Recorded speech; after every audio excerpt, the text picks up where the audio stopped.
Governor Peter Kinder, I apologize. Operator error, texting being what it is these days. I gave you the wrong phone number, so sorry about that.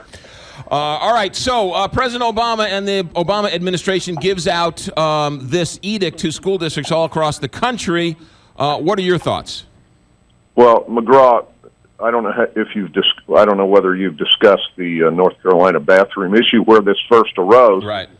But what you had was a liberal city within North Carolina passed an ordinance saying it would be against the law in that city to label a bathroom for men with a sign saying men and a bathroom for women with a sign saying women. And the state legislature passed House Bill 2.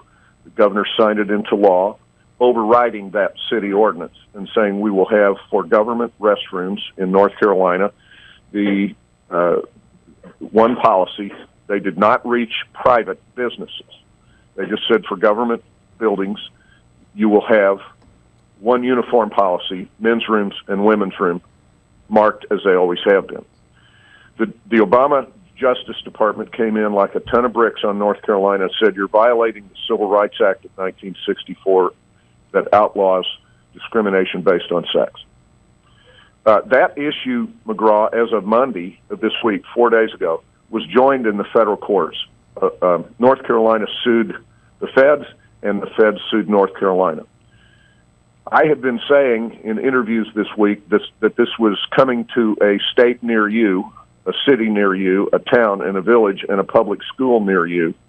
But little did I know that as I was leaving a St. Louis Business Journal dinner last night at Busch Stadium about 9 o'clock, that this issue was blowing up, and I was shown a New York Times story that the Obama administration is putting out a decree like a South American dictator to the effect that their policy that they're trying to impose on North Carolina is now applicable to every public school system and school in America.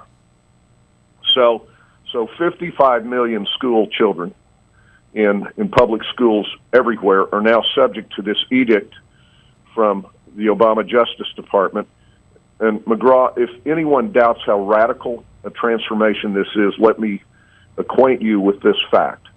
The transgender community was seeking to pass this bill through Congress for a number of years.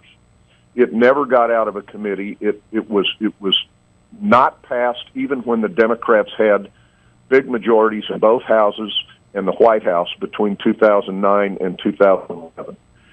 They never could pass it. Having failed to pass it, the Obama administration in its last 8 months in office comes along and says, we make this the law. Now, I want to stand up for the Constitution and say that's not how we make decisions in America. This is wrong. This is radical. Think of the liability that schools are being opened up to.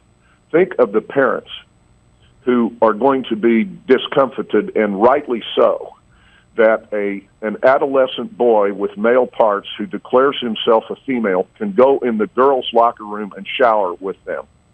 I think it's wrong, and I think this is what Americans and Missourians have had a belly full of, and we've got to push back. Peter Kinder, you're running for governor. If you were governor, how would you like to see the law written in the state of Missouri?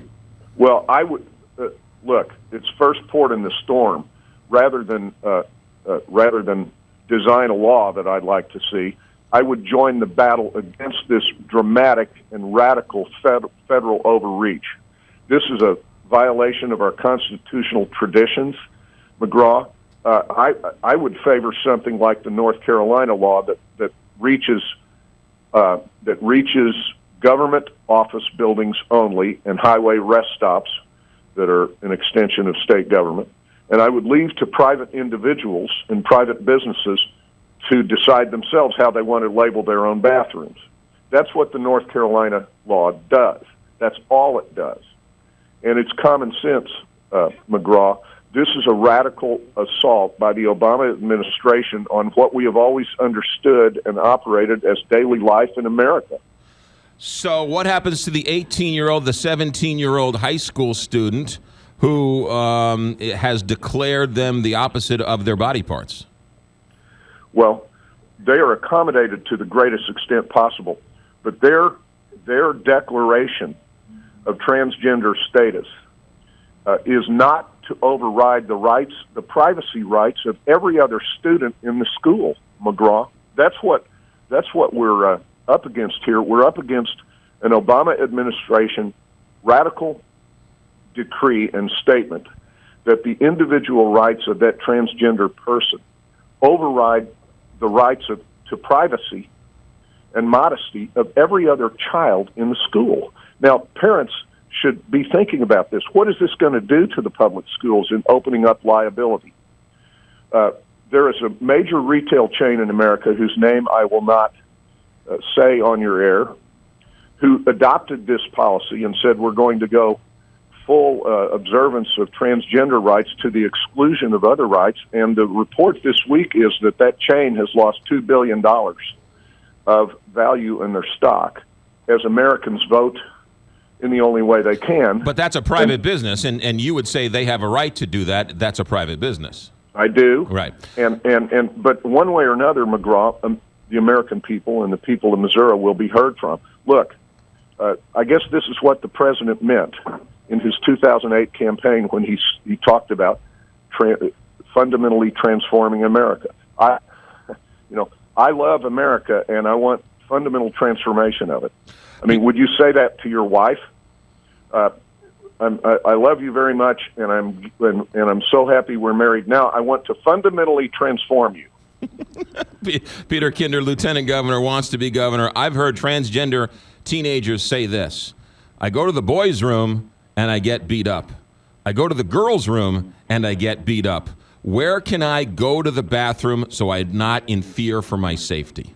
Well, I think that they can have the third option, where possible, of a either sex bathroom, and we see them in buildings all over America, don't we? So I think there can be accommodations made here without putting your thumb on the scales of justice radically in favor of the transgender community here. There are all kinds of questions to be asked about transgender status anyway. Johns Hopkins University, internationally renowned medical school, pioneered the surgery that accommodated transgender people to change their gender, and they backed off on it, saying that the suicide rate of people who underwent the surgery was 20 times as high as people who did not do it. And the psychiatrist who's the leading there at Johns Hopkins says this is a dangerous road to go down, and we need to pull back. Would you like to see a Missouri ban transgender surgeries? No, I'm not proposing that. I am saying that one of the leading medical institutions teaching medical schools on the planet that pioneered this kind of transgender surgery operation has said we're not going to do it anymore. And the psychiatrist who's leading in this field says, whoa, wait a minute. Suicide rates are 20 times as high for people who undergo this. And in the last 48 hours, we've seen the news that Caitlyn Jenner is saying, wait a minute, maybe I'm going to go back and be Bruce Jenner, I guess. You've seen that report? I have seen that report. She's also denied that allegation as well. Peter Kinder, we've got to leave it there. You're always welcome here. Thank you, sir. Be safe on the campaign trail, and we'll talk to you soon.